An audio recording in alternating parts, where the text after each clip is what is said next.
Hello, folks. Hello. Oh, you.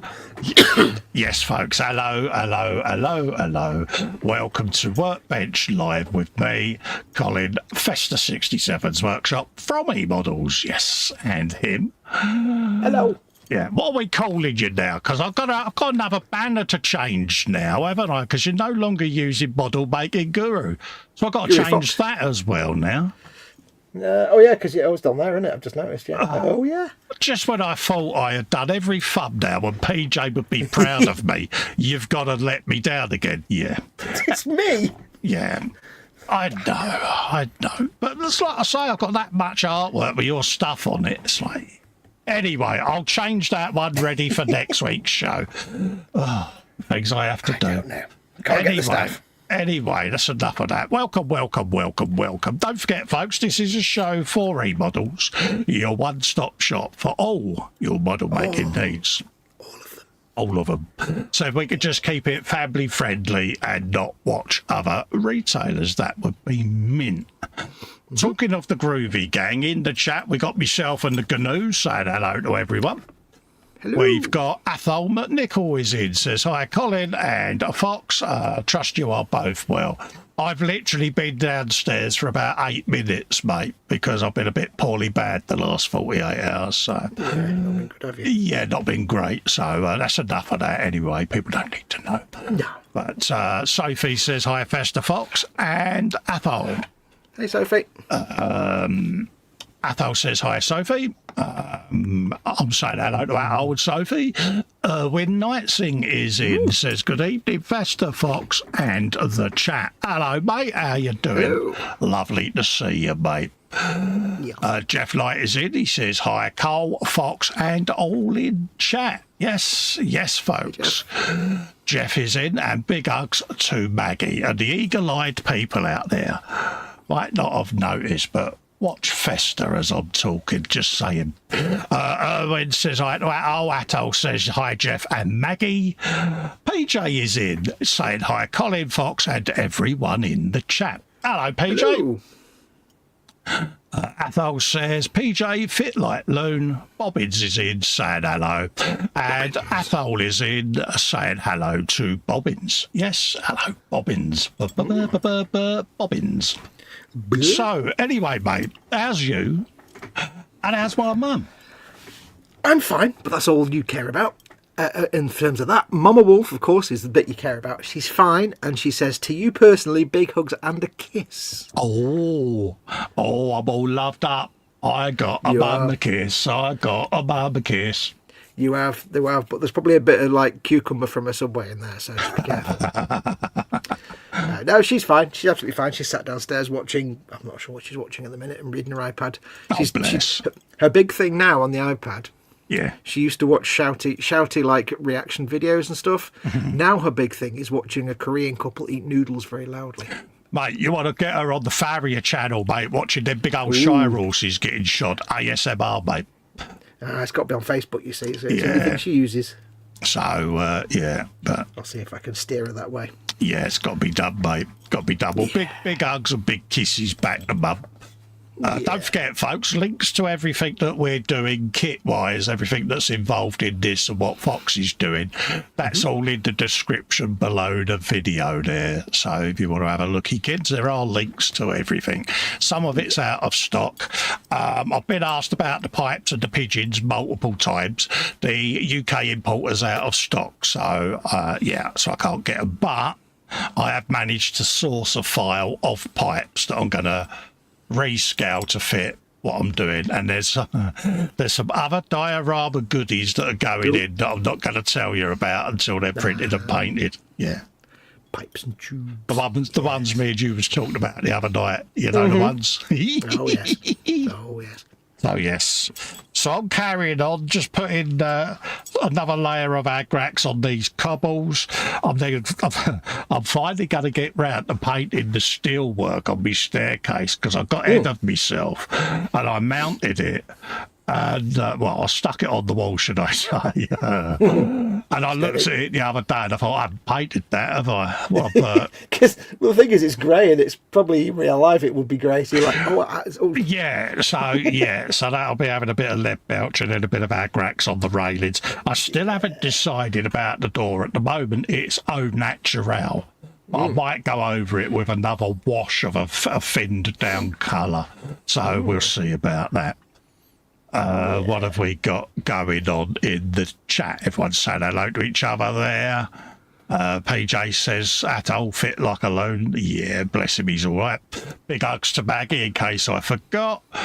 Big hugs to Sophie as well, because Sophie, it's lovely to see you in, my love. Mm-hmm, yeah. And Athol, his apologies to Sophie. What you done? What have you done? He called her Soapy by accident. He mistyped and said, "Hi, Soapy." Yeah, bless him. Bobbin says a 135th dog might be a nice addition. I'll tell you, I'm looking around it to see whether you've got a nanny cam installed in my man cave, because that's 2 suggestions now, Bobbins, that you've come up with that were literally mentioned 24 hours ago in a conversation between me and the Gnu. So there's no camera, but there's a little tiny pinhole in your wall, and he spends the entire day just on the other side of that wall watching. I reckon he's like I say, he's living with my neighbour next door, and he's got one of those SWAT use where they put the probe through, bore a scope. That's it. Or one of them little sort of. Go on. No, go on. James and his bricks and his builds is in, says evening Colin Fox, and all in chat. Festa and Fox hugs. Yeah. There you go. Anyway, never mind that. How are you, and how's my mum and Auntie Winnie? Could be a bit better, but we won't go into that. Yeah. Mum is fine, and as is Aunt Win, mate. They're both doing splendidly, mate. Yay. So they're doing their thing. Auntie Winnie was Mum's motivational reason to get out of bed this afternoon. I wish you threatened the grasser up again, didn't you? Yeah, the threat of grassing up to Auntie Winnie got her out of bed. She's like, oh, all right. Yeah. Winnie wins all the time, mate. Yep. The house always wins, unless wins. Absolutely. Yeah, no, they're all fine, mate. My mum did, this is what worried me, though. My mum did make a point of pointing out that Winnie has been good. Oh. Wait, that's like H telling you that you've been in the good books. Yeah. Yeah, Winnie's been ever so good, That's not in line with the normal state of affairs. Yeah, I've got that ship's alarm going off. Yeah. Yeah. So, because, of course, it 100% depends on your definition of the word good and what it means in context. Yeah, it's like, okay, what do I make of this, Mum? I just thought you'd be interested. I'm now scared. Does it mean she's behaved? Or she's just not been caught? I don't know. What does it mean? I don't know. So, yeah, I'm like, yeah. Could we get some verification? I haven't seen anything on Sky News. I'll tell you what, though. Think of it this way. Can you imagine if Auntie Winnie was living in a residential home or something like that? Yeah. The shenanigans that you get exposed to all the time. Could you imagine it of her and my mother? Oh, in the same place. In the same place, yeah. Oh, I think that would be a comedy TV series. Oh, yeah, it'd outdo Fawlty Towers, wouldn't it? Yeah. If you can remember Harry Enfield when he did the 2 little old ladies, young man. Oh, young man. Yeah, oh, yeah. That is my mum and her Winnie. Same outfits, same hats, same glasses. So it's like, Sophie saying hello to James there. Hello, Alicia and Shania as well, just in case they're watching. Well, Shania should be in bed, but yeah. I'm painting the skin. I should be painting the gold, you spoon. More gold? More gold? No, yeah, I'm starting to do the skin on the skink. I've got the base colours down, but I need to paint the gold bits first, because if I paint the skin beautifully and then paint the gold and get the gold on the skin, I've got to repaint the skin. So if I do the gold now, gold's easy to repaint compared to all the other nonsense. Yeah, I'm trying to get this at an angle where the folks at home can see it, but angle. Yeah, it's a bit difficult to get the right angle of the dangle, but Right. My bad for being totally stupid and inept and not painting this Sometimes, when I put it on, but sometimes when you stream painting, sometimes the guys just see the back of the back of your head. That's just how it goes sometimes. at the end of the day, if this was getting painted in real life, you're not going to have the bloke turn up, take it off the wall and put it on a bench to paint it, are you? No. Oh, that's not gone well. And this is only an underlayer. I've got to go over this with a final coat and then I'll chip that. So Underlay, arriba. so we did that. Yeah, it was required. Probably a contractual agreement somewhere. What was that? Speedy Gonzales. Speedy Gonzales, that was it. Mouse with a Mexican hat, wasn't it? Is that him? Yep. The Mexican mouse. Voiced, of course, by the inimitable and legendary Mel Blanc. Yeah. As were pretty much all of Warner Brothers Shame characters. about James Earl Jones, wasn't Yeah. it? It was really sad, that. It was big sadness, that. I didn't 93 realise though. he was that old. I didn't. Yeah. He aged well, didn't he? Yeah. I remember seeing him in, was it House he was in? Yes. He played like an African ambassador or something in House. That was it, like yeah. Yeah, and he looked he looked old then, but that's going back about 15 years. He would always be the voice Yep. of Darth Vader.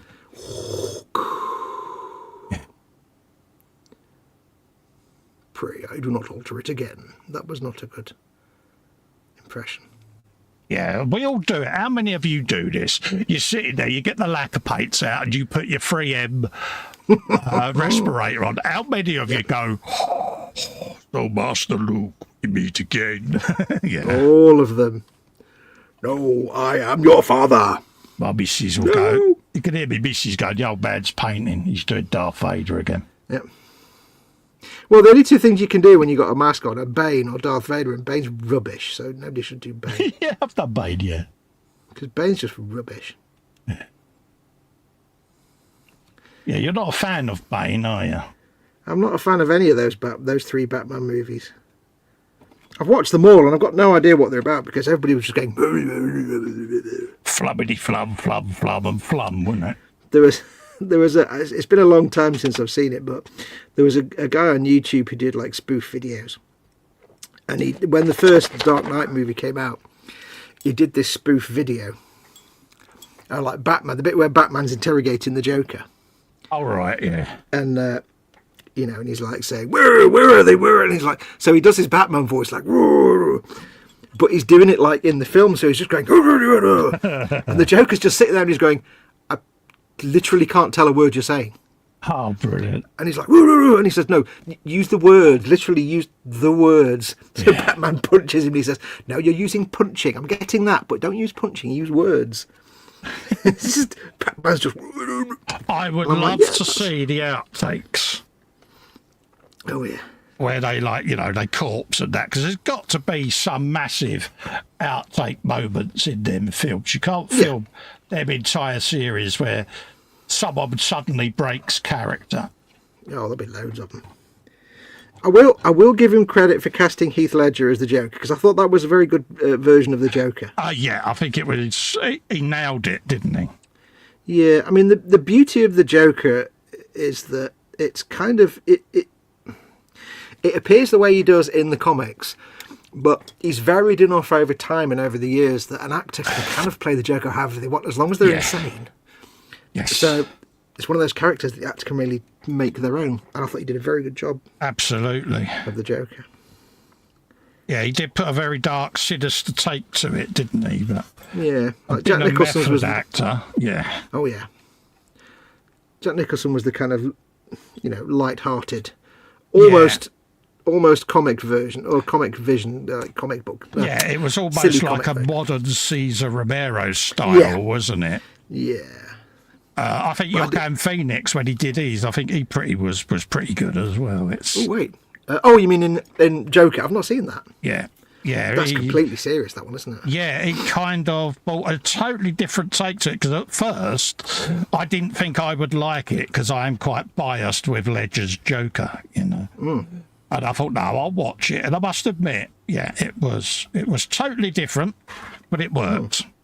I keep meaning to watch that, but I've never watched it. Yeah. But that is the beauty of the Joker. I mean, Batman, there's only so much... You can't really do much with Batman because his character is kind of set in stone, and it's, you know, his origin story is known, the way he is known. There's not a lot you can do with the Batman, but with Joker, it's an open book, because he changes all the time.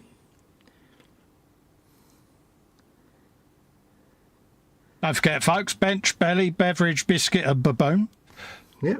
What's on the bench? What's in your belly? What's your biscuits and beverage? What's your baboon's name? What colour's your balloon? I've got a new one to add. Bubble gum. What's your favourite flavour of bubble gum? Yeah, bubble gum, yeah. It says Joker 2 is in the cinema too. Yes, I saw some prequel trailer. You know, pictures of that it's coming soon. So yeah, we're looking forward to that. Musical. I don't know, mate. I think it is, or slightly musical. Him and Lady Gaga playing. What's her name? Harlequin. Harlequin. That's it. Yeah. Because if I remember rightly, at the end of the first one, there was a particular scene that played out. I won't spoil it for you because you haven't seen the film. Yeah. So, yeah, if that's the case, it kind of follows on then from... My understanding is that in Joker, they take the Joker, but they make him just like... What would happen if the Joker had actually existed as a normal human being person? Yeah, they go through his whole backstory. Yeah, because there's all different backstories to the Joker, but they're all always slightly not just the everyman. So I got the impression the first one was just about if he'd just been a normal person. Yeah. With a normal life. So yeah, it kind of, dare I say it, humanised him a little bit. And it was really clever how that was done, because it was like, yeah... Bobbins is belly is bolognese, beverage is decaf coffee, baboon is called Jolch, Bill's belly is Cornish pasty, happy days. He's playing with my new 3D printer, currently making a toothpick dispenser, because why not? Bevy is coffee and baboon is called Kenneth. There you go. Now you've got a baboon, haven't you? Yeah, Boris. Oh, is that his name now? Yeah. I'm being mischievous. You are being mischievous. I can see what you're doing. You very nearly achieved it. You. Yes. I do like. Yes, I do like though when. What was I about to say? When movies or games or books or whatever, they take a character who is like the bad guy and clearly either insane or evil or nasty or whatever, but they add a little bit of either backstory or depth that just makes you go, oh wait, hang on, it's not quite as clear cut. Sows a seed of doubt, doesn't it, or inquisitiveness? Yeah, and it's like in the Far Cry games, which are personal favourites of mine, Pagan Min. Yeah, Far Cry 4 Pagan Min is a great example. You think he's just a rampant psychopath, but when you actually play the full game and learn the whole story, it's completely different. You go, oh, wait, oh. Is this a shameless plug about to come up? No. You sure? No, yeah. And Joseph C's the same as well. Because I could ask you, are you currently playing them games, Andy? No, I'm always playing Far Cry games. Not on any model show, dear. I know he's not taking on. That's never stopped you before. I can't deny that. That's never stopped you before. Don't go all profession preachy to me, pal. I have to be. Captain Pimpy Knickers there. Pimpularity. Yeah, I like it when a character who's always just been the bad guy is suddenly given depth. Doesn't always work. Always work. Sometimes it just destroys everything. But sometimes it works magnificently. Well, there are times where we've all had a preconceived opinion of a character, and then they'll give it a backstory, and you're like, it totally undoes how you imagine the character, doesn't it? It's like, yeah. I mean, sometimes it's done really well, and then sometimes they just show you the Dr. Claus face, and it never works after that, and you're like, really? Sometimes it's a Dr. Claus face scenario that just ruins it. Right. That go off. I'll do the rest of the staircase off air because you're not going to see what I'm doing, and I'm conscious that I'm obscuring the view, and we don't want to upset the viewers, do we? We'll get told off. I'm not even sure if I'm on camera. I've got many tiny gold things to paint on this skink. Got some more gold there to paint, Fox. Yes, gold. There's a song in there somewhere.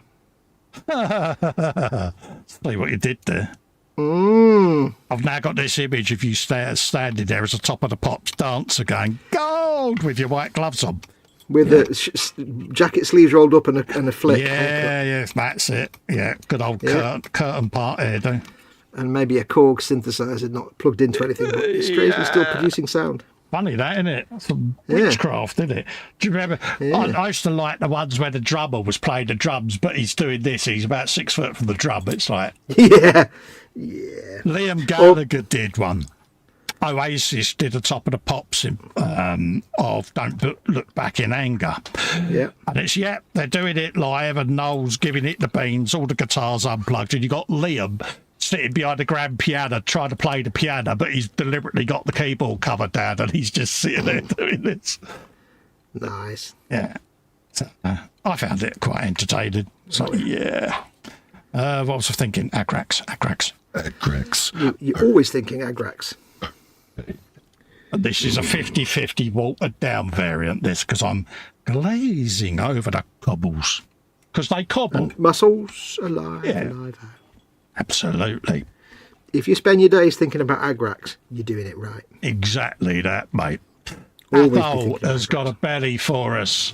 What's he got? He's got southern fried chicken and hash browns with an H, Kung Po sauce beverage, large coffee with ginger. Oh, he's dating the Spice Girl now, mate. Baboon is called Fred. Balloon is pink with yellow spots. Mr. Blobby colour, isn't it? But reach don't give me for flashbacks the stars. There you go. Wait, is that steps? Hey, how would you know that? Not because I liked it, but because my mate Mike, his girlfriend many years ago was really into steps, and she was really into steps, and Mike eventually said I kind of like them as well. So your mate happened to be a Steps fan, and this is nothing to do with you, then, no? No, because I've never been into that kind of music. I don't do pop. So you didn't sit there going, tragedy? Yeah.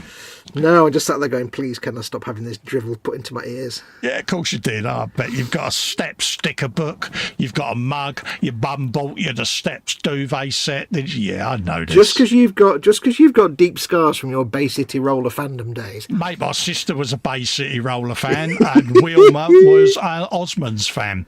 And the hair pulling that went on between them sisters, because I can remember Marion incurred the wrath of me mum because she did one of those glasses disguise kits on Carol's favourite Donny Osmond poster. Yeah. Oh no. Oh mate, a line was crossed, wasn't it? It was a good glasses and disguise kit. Oh mate, that was it. That was a proper UN moment. That. Every Bay City roller album. Item of memorability, everything was found and defaced. It was like brutal.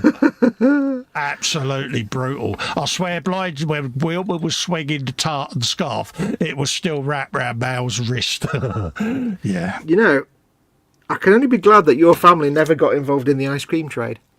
Anyone who's seen the movies with the Griswolds, that was us lot. Yeah. It was a constant dark cloud with fault lightning over us lot when we travelled anywhere. But can you imagine if your family had been in the ice cream trade? Oh, we all got invited up the York for a wedding, and most of us ended up in the back of a van. Ice cream wars focused on one single family, all fighting each other. I don't know whether this is a national thing, but most of the weddings I've gone to that's involved a lot of Londoners, it always ends up with a complete and utter punch-up. It just devolves, Well, I can't remember who the comedian was, but there was some comedian, he was doing like a Liverpool wedding, Scouse wedding, and he says at some point, the DJ always goes, would you please take to the dance floor for the fighting? Yeah. It's just us lot. I feel better now then. I think it's any regional area, you probably... Oh, mate. Yeah. There's been some brutal ones, you know. I've seen blushing brides with the claws out. The amount of hair extensions that you find on a floor after a wedding disco. I read something a few weeks ago, and that's not what my skink looks like. What? I read something the week. I thought you was like about what you read there. I thought, what book's that? No, I'm just looking at the photographs of the skink, and he doesn't look. His headwear is completely different to my skink's headwear, which means how the hell do I paint it? You had choices to make, and you chose the wrong one by the sound of it. Oh no, it's okay. No, it's just actually taken from a funny angle. All right, I'll let him off. Yeah, it was some like they were childhood sweethearts, and then they got married, and then on the wedding day they got into this big massive fight, and the next day they were getting divorced. And it was like, wow, that was like the world's shortest marriage. Bill says, I'm trying to get my head around the witchcraft involved printing a mechanical object in one piece on a 3D printer. Print in place objects, mate. Yeah, you'll be all right, mate. Darth Vader was a nice young man once upon a time. Absolutely. His mum will tell you, I didn't raise him to be like this. He's not Darth Vader. He's a very naughty boy. Exactly. My Jonathan was raised the right way, and then he turned up one day in this big black cloak and mask. Yeah. I gave him a piece of my mind. You can imagine it. Cloak and mask. Is that like Clerkenwell? Yeah. Cloak and mask. James L. Jones, so sorry, Mum, won't do it again. Crystal is in, says, sorry I'm late, went for a nap when I got home from work and just woke up. I am officially a man of a certain age. Yeah, afternoon naps, mate, it is a thing. Yep. Bill says, I'm looking at the avatar at the bottom centre of the screen. Am I losing the plot, or is it always moved to Colin talking? Because it's freaking me out. You can see it all right, yeah. And he blinks as well, mate. Oh, I didn't, because when you said that earlier on, I was wondering, because I've only got the static version here. It's like, no. Oh, nice one, nice. No, I've been playing with stuff. You're gonna see animated Festa appearing a lot, and you're also gonna pimp you. You're also gonna see animated Foxes appearing, because we've been playing with drawings and artwork and just doing little things in the background. Yeah. But no, I'm trying it out on a couple of overlays just to see. But the main reason that this is getting worked on is for something completely different that'll be coming up across both my channels in the future. Nice. So, yeah, he's a little testy. Nice. Yeah, he won't move in the hangout, dear, because that's the bog standard overlay. But yeah, no, that's why I was like, oh. But yeah, so, yeah, nice. He does. And so I can sit here and I can go, yeah. But you're going to notice things appearing like little hat wobbles and things like that, just because I'm 5.5 and yeah. It's one of those situations where when you realise you can do something, it's going to happen. Yeah, so we've both probably done over 200 different little sketches and things and different things. I'm currently doing background overlays and all kinds of weird shenanigans. More than one character's going to appear, so... Nice. Yeah. Did you find your graphics tablet? No, still not found it. It's around here somewhere. I've got a feeling it's in the cupboard, but as Fox knows, I've had 2 lots of deliveries this week from the partwork people, so I'm kind of sat between stacks of boxes at the moment and can't get to the cupboard that I think it is, because all the electronic devices like that live in there. But so much so, I've got my tablet in a holder just in front of me there. I'm going to print another one and have that just to the left, so that I know I can drop my Photoshop tablet out via cub or whatever it's called, tablet, graphics tablet, because I put it away somewhere safe because I kept moving it.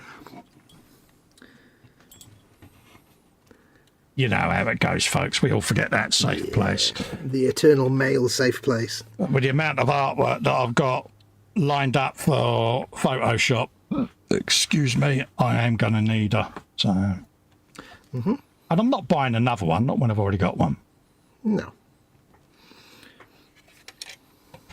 So yeah, that's it's kind of a little thing we're playing with, Bill. It's not just me that's doing it. Fox is going to have it on his channel as well. So Yeah, it's just... See, this is the kind of nonsense that happens when me and Festa get together and start having silly That's ideas. exactly what I was about to say. And I stupidly paused for breath again, didn't I? You gave me a chance to speak, didn't you? I gave you a chance to jump in there and take over. Yeah. Bless you. Don't ever change, dear. I didn't take over. Yeah, of I course just you did. wrested control for a moment. It's all in my head. You're never at fault, dear. It's always me. I should have realised. Yeah, we get up to shenanigans when we're not accompanied by adults. Yeah, and that's it. It starts off as a mini idea, and then it becomes a thing, and Yeah. it's something fun to play with, isn't it? Yeah. It always starts with one of us going, "Hey, I found this thing." Yeah, absolutely. So, yeah. Athol says, health permitting, are you doing an Xmas special after Charlie is finished? I've still got all the templates. I might do something. I don't know what yet, you know, because obviously I don't want to do too much on politics and stuff like that. So I'll have a look, see what I can come up with, mate. But it's not set in stone that I'll do one yet. But it's one of them. I did the first one and it was like, yeah, do I want it to fizzle out and just become the norm? I don't know. So I don't think I did one last year. I think I took the year out, didn't I, last year? Didn't do one last year. Didn't do one, but I'll see, mate. I'll have a look. Is it something you'd like to see then, Ats? Because, yeah, I suppose you wouldn't have asked if you didn't, really. Who's the question, basically, Carl? more Festa is always the right answer. Yeah, but you know what it's like, you know, it's the same with the little moving avatars. We don't want to overdo it where, you know, it's like, oh, God, that bloody thing, you know what I mean? So we're playing with it and we're just going to inject it every now and then into content just to have fun, that's all. We like to play with our bits, but not all the time, because then it's not as much fun the next time. If you play with it all the time, it just, you know... Too much It's just a little gimmick. It's one of them, isn't it? And yeah, you're one of them. But yeah, sorry, it's freaking you out there, Bill, mate. No, not intended. He's like, am I going mad, or is that thing moving? Yeah. We should have been like, nope, nothing moving here, mate. What? Max says, I'm so glad that the animation's moving. I thought me meds had just kicked in overtime. Yes, folks. Yeah, it is a thing. Like I say, you know, hat wobbles, little gestures. He might scratch his head or rub his nose or, I don't know, flick Fox's ear. I don't know yet. I'm just, like I say, just playing with little things with it. So... there you go. Fox's ear, I like that. Bobby has just had a horrible thought, an Uncle Weevy alternative Christmas message. So you shouldn't have said that because we both have got Uncle Weevy. I'm more impressed that someone out there has remembered Uncle Weevy, but it's more probably just traumatic memory and scarring than... Yeah. I will admit, I'd not thought about Uncle Weevy for a while, but now you've just brought him back to the fore. Yeah. For those that don't know what Uncle Weevy is, you will one day. Well, we did sit here one night and we was going to dual stream Uncle Weevy, weren't we, at the same time? Just the dogs. Just to break the internet, you know? Yeah.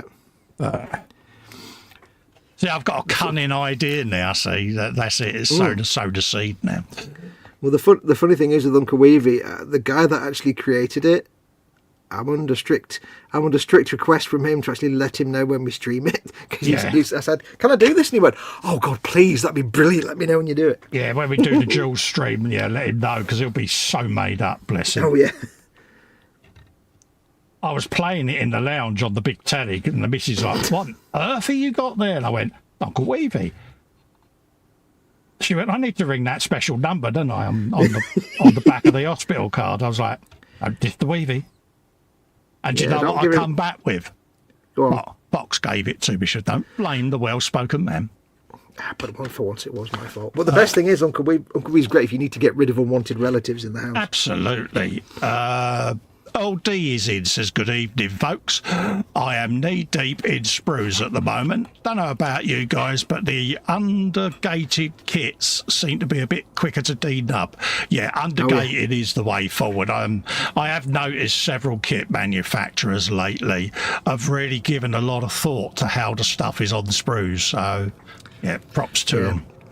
Bandai really started to get into the undergating on Gunpla when they did the plated. I forgot which one it was now. The Unicorn Gundam. They started doing them, and at that point they're like, "Yeah, we need to start undigating, especially the special texture ones." Yes, because I had a Gundam delivery yesterday. Didn't it? Was it yesterday or the yes, day you did. before? It was uber quick, wasn't it? Yeah, it was like next day. Sophie's off to bed. I've got to get up early tomorrow. Good night, everyone. Good night, Sophie. Lovely to see you in. Take care, Stay Sophie. safe and well. Yeah, we'll see you next time. Max says, joking aside, I think it's a great fun idea having a little animation moving. Absolutely, it's just something different. Yeah. Yeah, because I'm going to render the whole Festa figure and start doing all kinds of things with him. That sounded wrong, didn't it? Yeah. I don't want to give too much away at the moment, but there will be more exploration done, should we say. Nice. So, yeah. Is that Whispering Bob nice? Nice. Yes. Yeah, I just fettled with mine. I just got like 3 different little variants of the chibi version of Fox to have in the corner. Oh, right, yeah. When I'm doing streams. Yeah, it's not just me that's got this. You will see him appearing across Fox's channel. Obviously, Fox, not the Festa, but Yeah. But yeah. Dee. So it's not just me that's doing it. It's just one of them things, you know. It's like, have you seen this? Oh, what's that? Oh, let's have it. Oh, and that was it. We're both like, Yeah. Straight away, we're like, oh, you do realise what we could do with that? It's like, yeah. Basically, we both have a special Google search where we go onto Google and we just type in nonsense. Yeah. And everything that comes out from that is what you end up seeing on the screen. Let's do a search nonsense.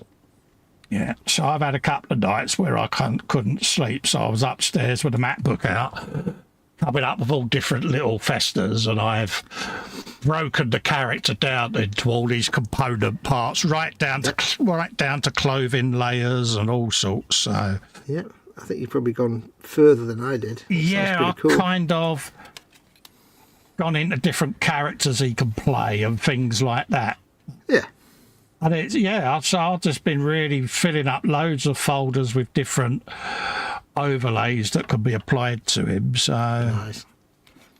yeah, that's why I need my tablet, because I want to custom design some stuff and get that all on there. And Yep.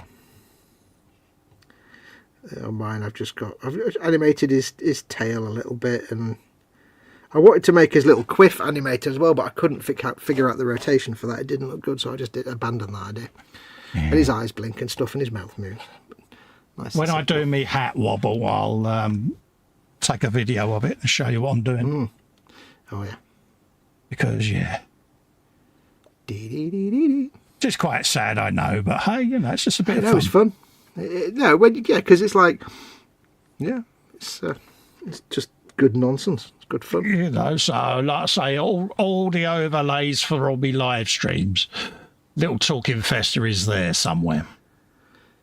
Hidden somewhere. Yeah, he's find there. him. He's You about. can win no money. Well, most of these shows have the character on them anyway, somewhere. So he does talk on every single one. He's in different places on the screen in various scenarios, and yeah, Yeah, that's the thing. When you've got a mascot, you have to use it. absolutely. So yeah, it's just a bit of fun, a bit of silly nonsense, I know, but That's the best kind of nonsense. yeah, it's got people talking in it, so it must be working. To quote our favourite Joker, why so serious? Yeah, No point being serious about stuff. exactly. Life's too short to be serious. Yeah, mate. unless it's like, health stuff or real life, but internet stuff, it's just don't be serious. Being serious is boring. It's like, oh, that's the wrong colour of green for that tank. I don't care. Yeah. And so on and so yes. I've had that before. on. Look, Wrong Odo. shade of Dunkelgelb. It's like, yeah, okay. Dunkelgel's the old classic, isn't it? Oh, I think you'll find... Shut up. We had to step in once on the boom butt, didn't we? Because there was paint code or colour issues, and it got down to the point where the accuser's monitor was set about 4 shades darker than the person who took the... Yeah, and it's like... Yeah. Yeah, before you critique someone's paint colour choice, check your own monitor settings. Yeah. Please calibrate your monitor to Pantone standard and then proceed from there. But it got really heated, didn't it? And it was like, yeah, you bang both your heads together, now behave yourselves. Yep. It's toy soldiers. Enough now. Oh. Isn't it funny, though, how serious some people can take it? You know, it's like, really? The thing is, though, and it's always the way that the people that take it so seriously and get the most vocal are either the ones that never have any work to show anyway. Yeah. Or they're just generally kind of feeble people. They're just kind of, no, really, I don't know.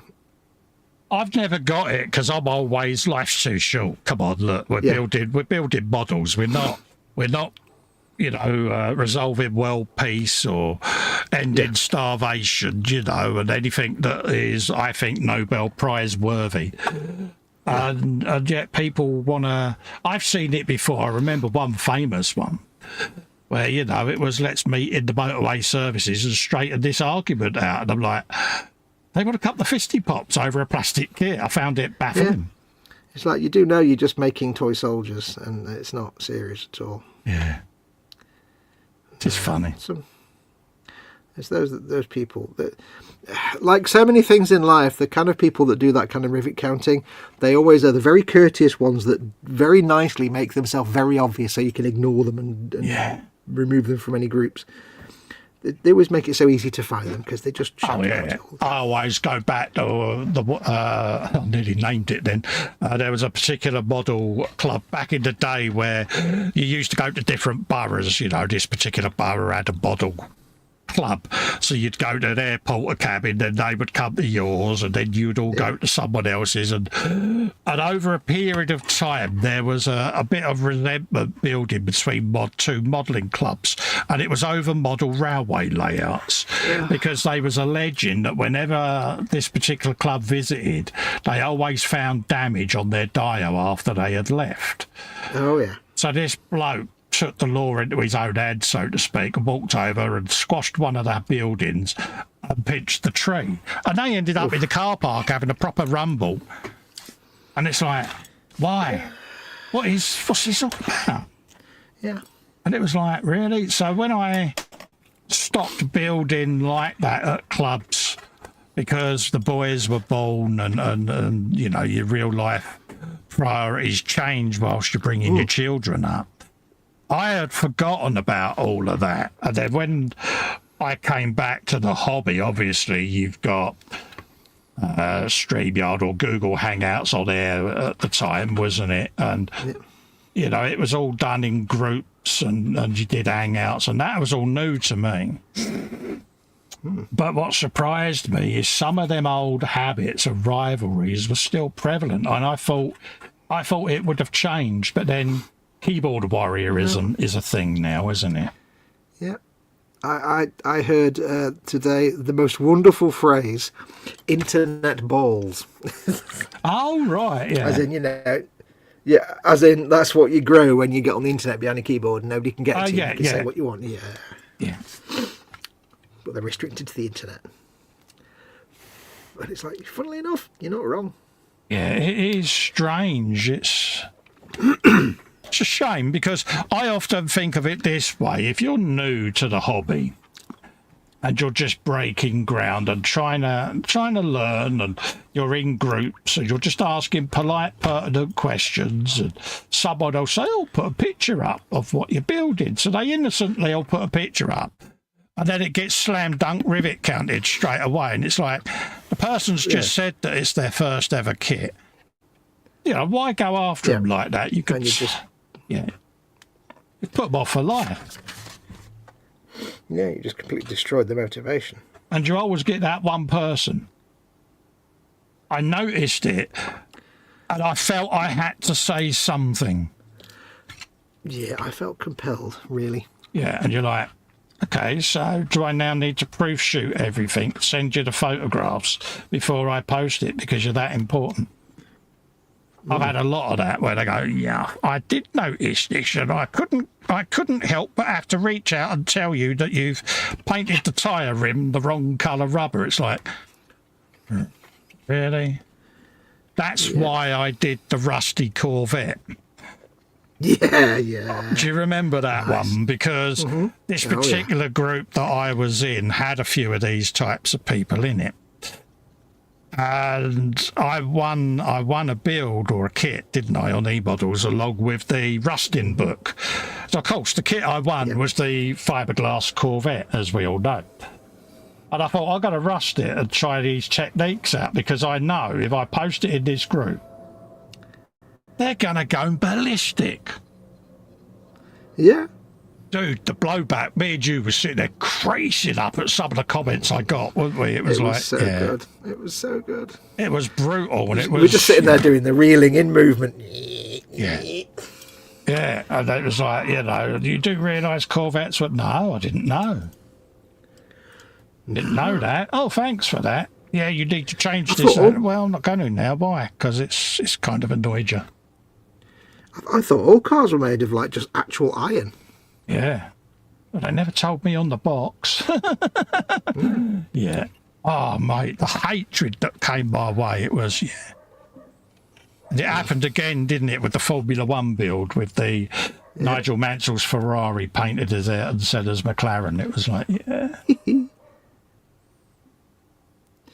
Mind your business and let other people have their fun. And whoever's annoying that dog outside, stop. Oh, well, I'm looking out my window. I don't know why, because it's frosted, thinking it's a dog round here, huh? Ain't Gary, is it?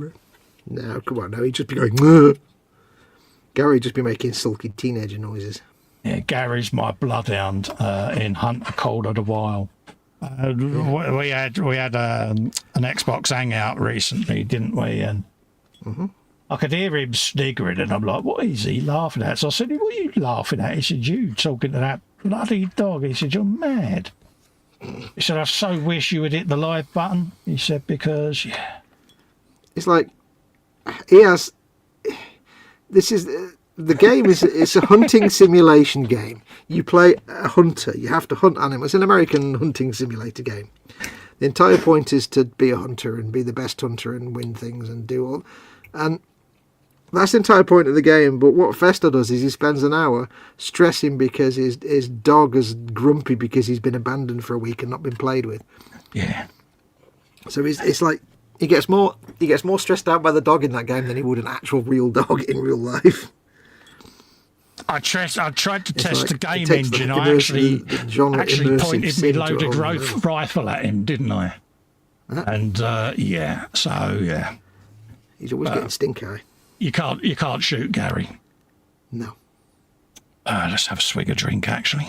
You've tried, but you can't shoot him. I shall have a look at chat while you're doing that. With all this animation before long, we were watching the eModels cartoon series.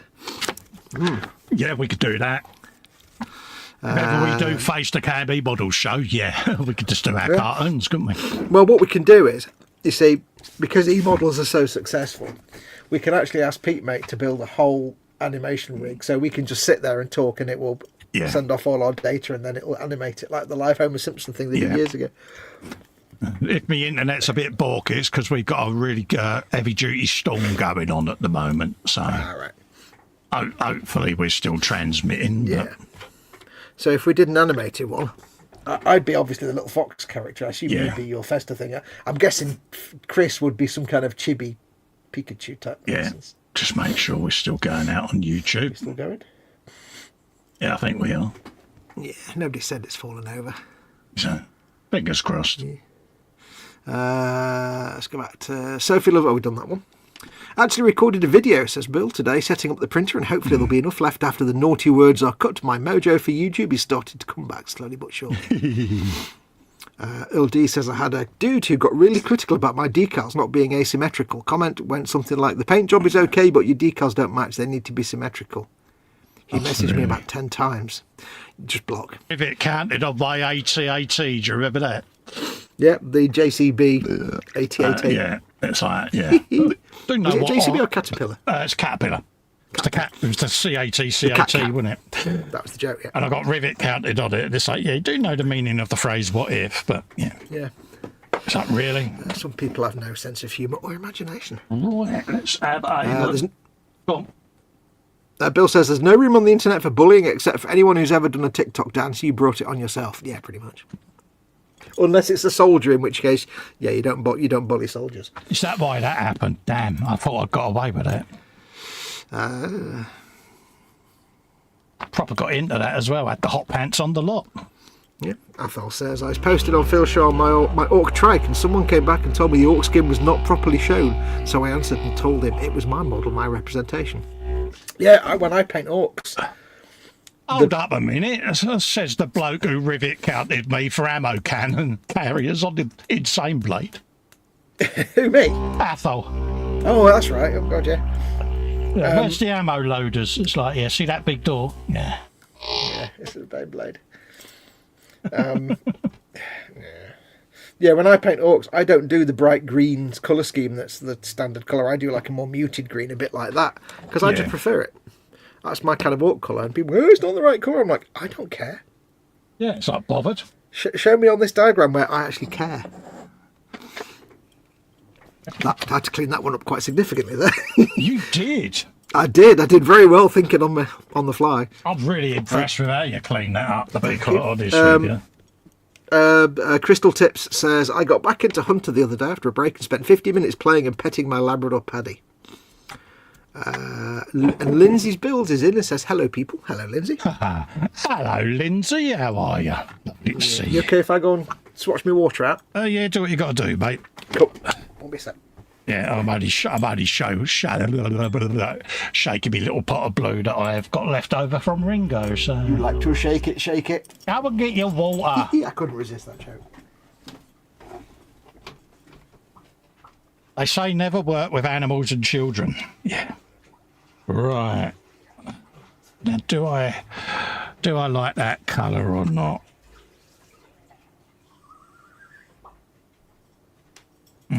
It might work. Oh, it's one of them, innit? Once you do it, there's no going back.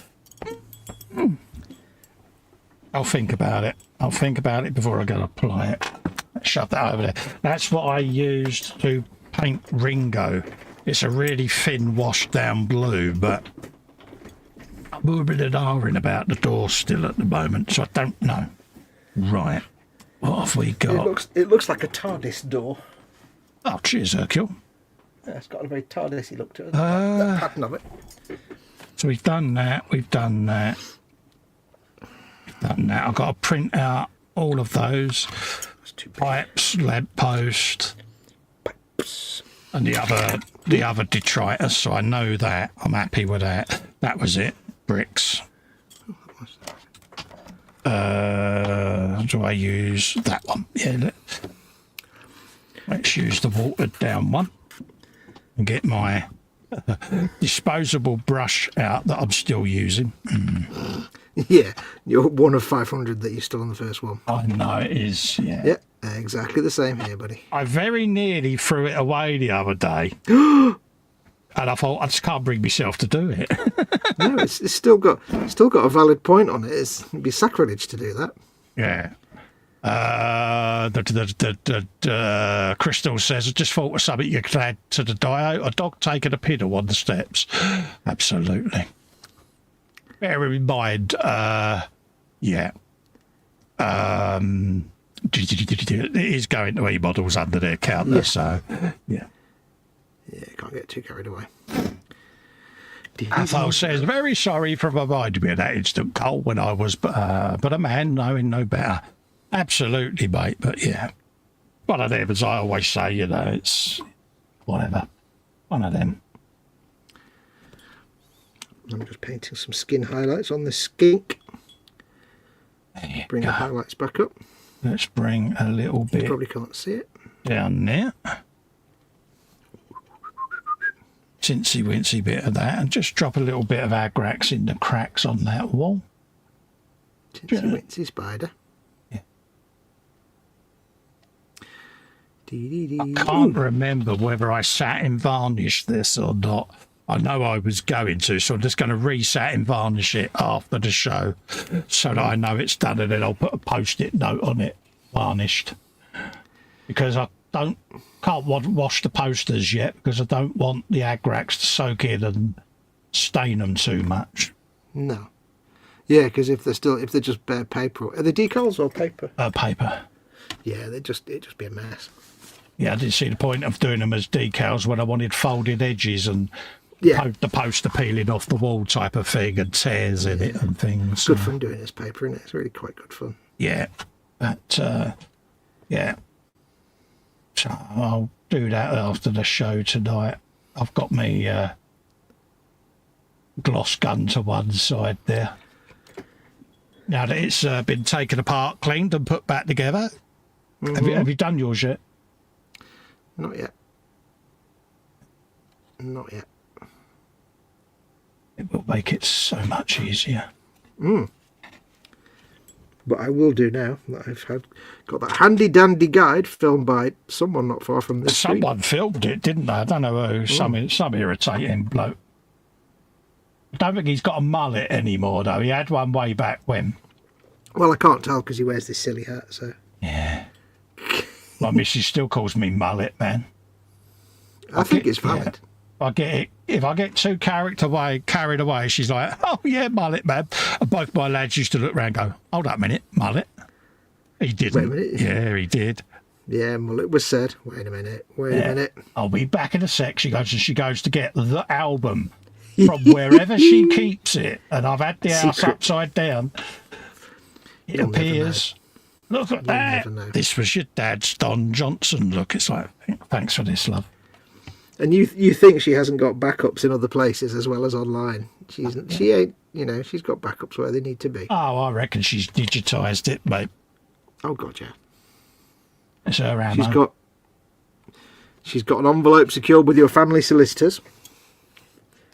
It's probably where it is. Yeah. She every went through. Go on.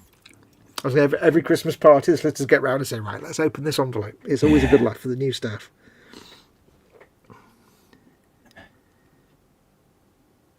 Yeah. A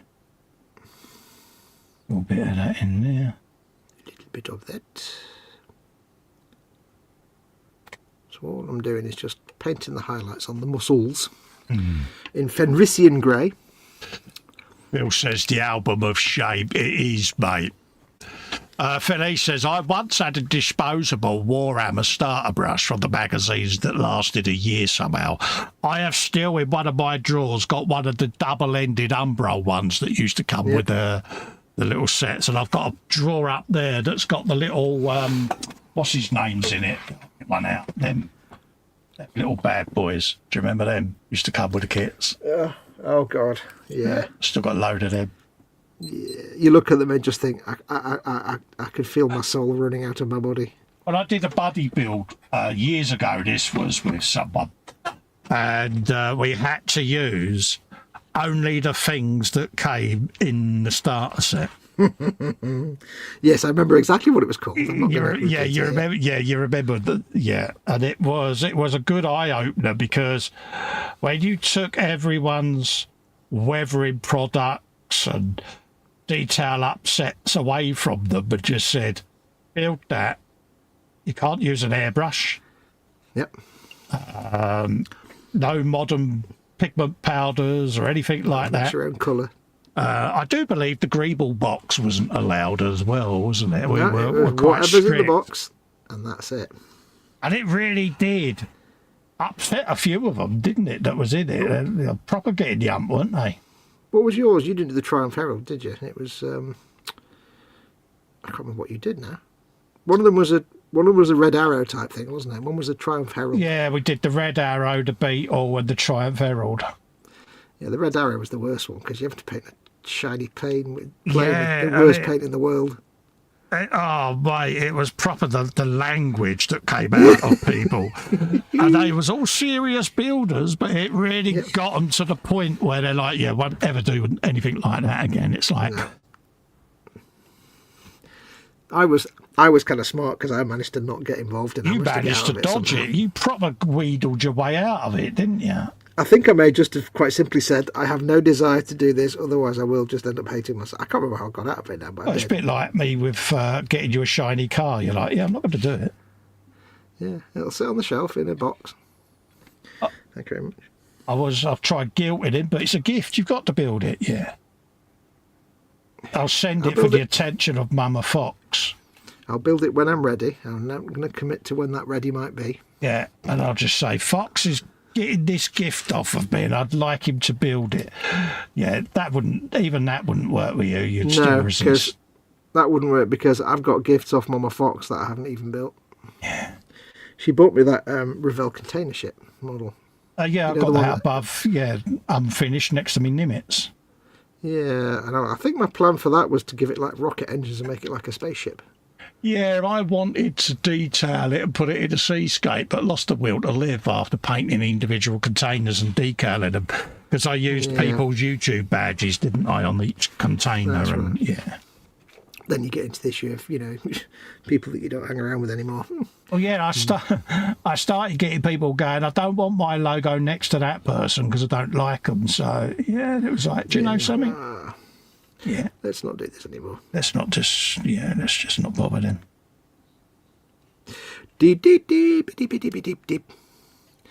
There's something satisfying about painting, like, tiny musculature like you get on these miniatures.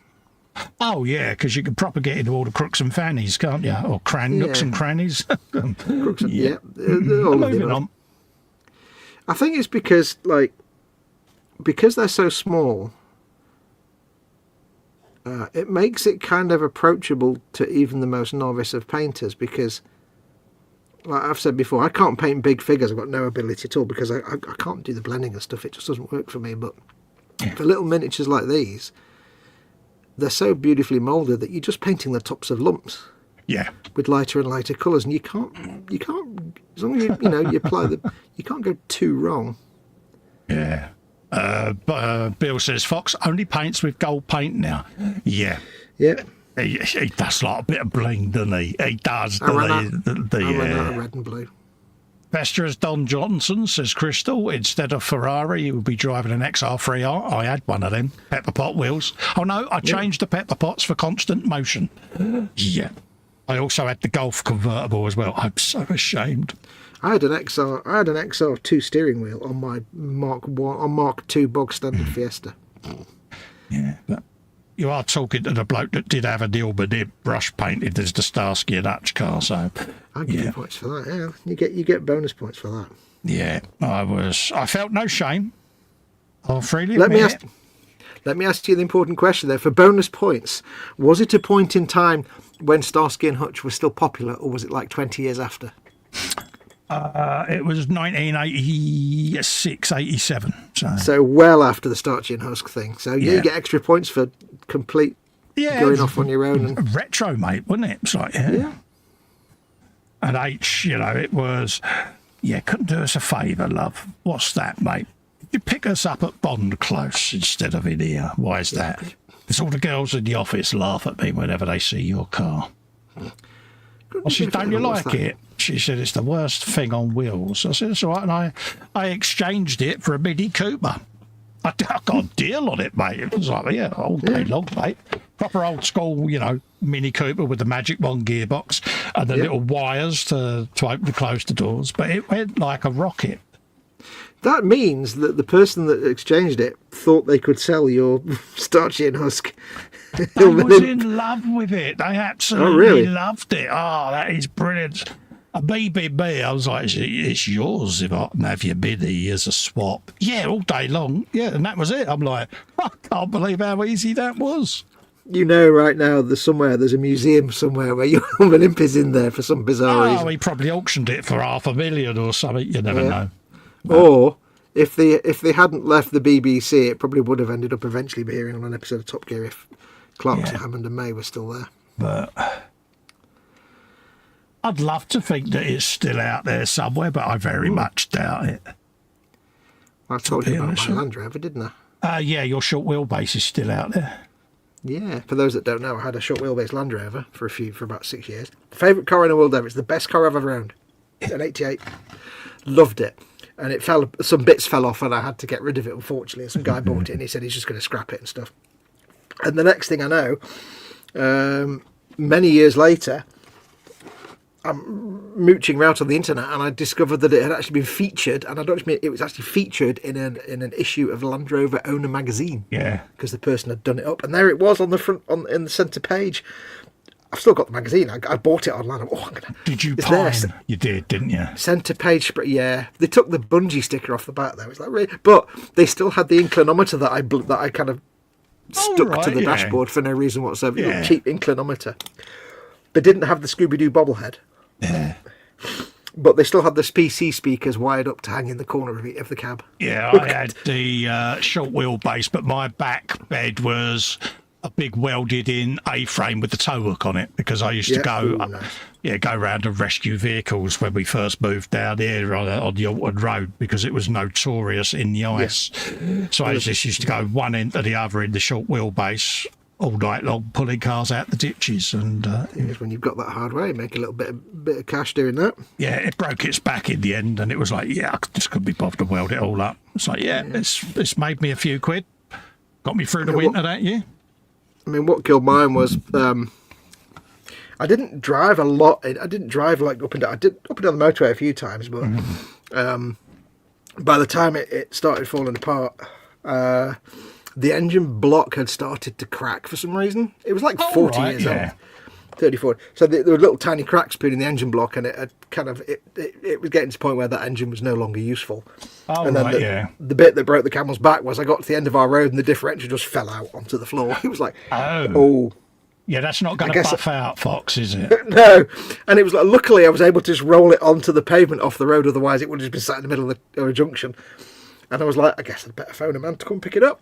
Well, my Golf GTI got left down at Southsea in Portsmouth, because it broke its back. Me and Ellen opened the doors and both jumped in it, and he does a creak and it cracked just in front of the back part where the door clicks onto, where it locks, and it cracked through both sides of the seals, and it's like, won't be driving that back. Just again. Parked it 300 yards down the road. We got a cab, got on the train, and that was it. It obviously got lifted. It was never asked about it. Your car's been found. It was just like, Was it me, or was it always were Metros always on the side of the road with the front axle broken? Yes. Was it? I don't know what was my Metros, but always it's like, did they not make the axle strong enough to hold the weight of the tiny engine? Do you think? No, it was the CV joints used to pop off the end of the drive shafts, mate. Oh, right. Yeah. Because it was always like, you see the wheels like pancaked out and you'd be like, every time. Yeah. Basically, you had your outer CV joint that went on a spline with like a circlip inside it. But the ball bearings used to wear down. So once they wore down enough, the cage would basically pop off and the whole CV joint would go and it would snap the ball joint. So it just looked like the car had been stanced. Yeah. But the problem in the days before stancing, is the flailing drive shaft 9 times out of 10 would have a bit of a row with the gearbox, because it was a transverse engine in the Metros and the gearbox was underneath like it is in the Mini. So it would just shatter all the gears in the diff, and that. The cost of doing it is prohibitive, mate. So I mean, I know I've said it before many times, but to this day, I still dearly, dearly miss my Land Rover. I've had cars, and I've had cars that I liked. And my current car now, the Sharkmouth Fiesta, I love the paint job on it. But it's just a Fiesta. It's not like, I don't ever want to crash it because I can never get the paint job reproduced. But the only car I've ever really, truly been in love with and loved driving it and just made every excuse to go to the shop so I could drive it was my Land Rover, because it was like a steering wheel 8 foot in diameter. Yeah. And I had to develop all the extra bones in my legs to do the clutch and to do the clutch double and brake. D clutch? No, it was a standard clutch, but it was optional clutch. Yeah. Because you could use the clutch or you could just put it into the next gear without using the clutch because it didn't care. Was you one of them Land Rover drivers that never used the transfer box levers because it's like, it runs? I don't want to touch that big red lever. Well, I'll tell you what the real truth is. From the day I bought it to when I got rid of it a few years later, I have no idea if it was in high or low ratio and what the little red one did. Yeah. Because I never took it off-road. I always wanted to go on an off-road day, but I never did. And I forgot to ask the guy at the place that I bought it, the Land Rover place I bought it off, what those levers were for. They might have explained it. And because they're not marked, one is yellow and one is red. Doesn't tell you what they are. And I'm like, I'm not even going to ever touch them because I don't know what they're in now. Is it high or low ratio? So I just left them alone. I might have been driving around in like low ratio 4-wheel drive mode for like 5 years. I don't know. I can remember people back in the days with manual chokes on their car, and they would drive to like London to Cornwall with their choke out and wonder why they got through so much petrol. Oh yeah. It's like, dude, your choke's still out. Do you remember the days of just starting a car on a winter's day and having to sit there fettling with the choke for a little bit to get it all running nicely and idly? If the spring got wore out, you used to have a clothes peg hanging off the choke cable, so it was like, that's all I used to do on my Minis. I would adjust the carburetor, put the peg on so that it ticked over with the choke out, and it'd be, just put the peg on, choke will be in the right place. Even Helen's Minis were done like that because, See, the thing is, I mean, you know, and everybody knows that I am the least technically adept person in the world. I can't even wire a plug without a guide because I'm that useless. But even I, in the 1980s and 90s, even I was doing things like changing my own spark plugs and HT leads and putting a new dib on my Fiesta and things like that. Even I, because in those days, it was kind of easy. It was even engines to me were simple in those days. Change your distributor and your alternator and stuff. Points and condensers. Yeah. And it'd be like, I could sit there and be like, oh, this is happening to my car. Clearly my alternator's not working, or my distributor or whatever. Yeah, you get your dwell angle meter out just to check that the distributor was set right. And, mate, I used to love doing that. Often you'd see an old mechanic with a screwdriver lent on the side of the engine block, and he's going, yeah, it's definitely that one, and it's a rattly tap it. Yeah, you tap it, it's gone. And you used to think, he can't hear that, but I tell you, you stick your ear on the end of that screwdriver and go cylinder to cylinder, you don't half hear it. Yep. Yeah, no. And even, I miss those days when, I mean, engines weren't all simple, you know. But I started off the first car ever under the bonnet that I had was my little Fiesta, my Mark II Fiesta, and then I had like old Escorts and you could get under. And then I got into the era of, for a few years, I had new Fiestas in the late 90s because my brother worked at Ford. Oh, right, yeah. And I could get a discount, so I could get them on the tick, get them on HP. So you pay so much a month, and after about a year or two, you can just give them back in and get a new one. Yeah. So it's just leased, basically. So I went through a spate of like late 90s Fiestas. And you never, and that was the start of when you get the engine that were all sealed, and they were Z-Tech engines, and they're all hidden under plastic. I'm like, I can't go onto the bonnet. Yeah, early iterations of ECUs, and it was like, Well, my hope with the Land Rover, one of the reasons I got it was I really, really wanted one. Yeah. But I also thought, well, it's a big old 2.25 litre, or whatever litre it was, 12 litre, 18 litre, I don't know. Yeah. Diesel engine that was made in like 1836 out of steam trains and stone. Yeah. So I thought, it's going to be, even for me, it'll be nice and simple. Like the old, I can maintain it. I can look after it myself. Yes. Forgetting the fact that I'd never, ever even seen a diesel engine before. Yeah, yeah. So the first thing I was like, where do I put the spark plugs? You used to have to go home and preheat it, tick it over, and warm it up. Yeah. It took me a few weeks to get used to not just turning the key and getting the engine going. It's like, you've got to warm the glow plug. Oh, yeah, got to warm the glow plugs up. Yeah. Yeah. But yeah, so the hope was that it'd be nice and easy for me to maintain and tweak with. I never did. I don't know whether that's a thing on a modern diesel, because I've been out the auto trade for nearly 25 years. So. Yeah. But the thing I neglected to consider on this big old Land Rover was, one, the engine bay was 428 feet up in the air. Oh, right, yeah. You had to literally stand on the bumper to lean into the engine bay, but you could lean, you could rest your cup of tea on the wing. It was quite good. The other difficulty was that I had a spare wheel on the bonnet. And because I asked them, I said at the place I bought it, I said, I don't need a spare wheel because there's one on the back.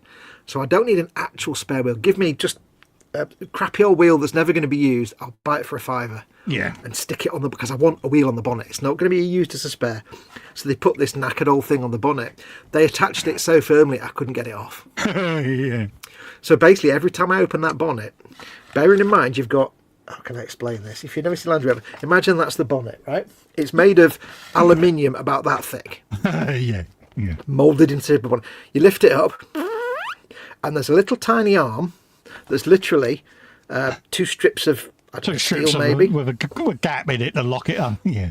Yeah, and it's literally like 2 bits of a coat hanger that hold it up in place. And on top of that, I've got a spare wheel that weighs about 3.5 tons. Yeah. I could just about get the bonnet open, but it wasn't conducive to me spending more than a few seconds under the bonnet, because if that thing was to come down, you'd be decapitated. So you're basically saying you wasn't impressed with your thought process, was you? Yeah, the end results weren't quite what I expected, but at the same time, I did have a wheel on the bonnet, so get in, basically.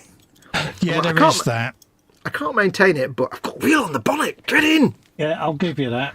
Because it's like just the sheer joy of driving around with a massive, great 4-wheel drive wheel on your bonnet is just insane. I loved it. I miss it so much. Yeah, but it is one of them, isn't it? It's fun. It's fond memories. It's like my Monza. You know what I mean? Yeah. It's, it's just one of them cars that, no matter... I got that years and years and years ago, and I've had other cars on the road alongside it and me vans. But the Monza's always been there pretty much as far back as I can remember. Yeah. And it's one of them, but it's still in the garage over the road on the jack stands, and it's like, I just cannot bring myself to part with it. One of my mates is desperate for it, and he's like, dude, I'll come and get it. But I don't know what it is. I mean, I'm never going to drive again. I know that. Yeah. But you've got that history with the vehicle, haven't you? It's a bit like your short wheelbase Landy. If you had the chance to get it back, you'd get it back. Oh God, yeah. So for some people, their favourite car, the one they remember fondly, is because of whatever they were doing in their life at the time. Yeah. And for some people, it's just the car. Yeah. And for me, the Landy it's just that vehicle. Yeah. Because compared to the squishy steering wheel, soft, squashy rubbish I'd driven for the previous 10 years, after I got stopped using like Escorts and Fiesta Mark 2s, and I got onto the modern Fiestas, and they were all squishy and nonsense and boring and jelly mold, as you call them. Yeah. It was like, this car weighs 3.5 tons and it's got drum brakes, which means you need to get out of the way because I can't. Yeah, you're not physically going to be able to stop inside, yeah. No. And if I want to turn left, that's like 48 turns of the wheel. Brilliant. Yeah.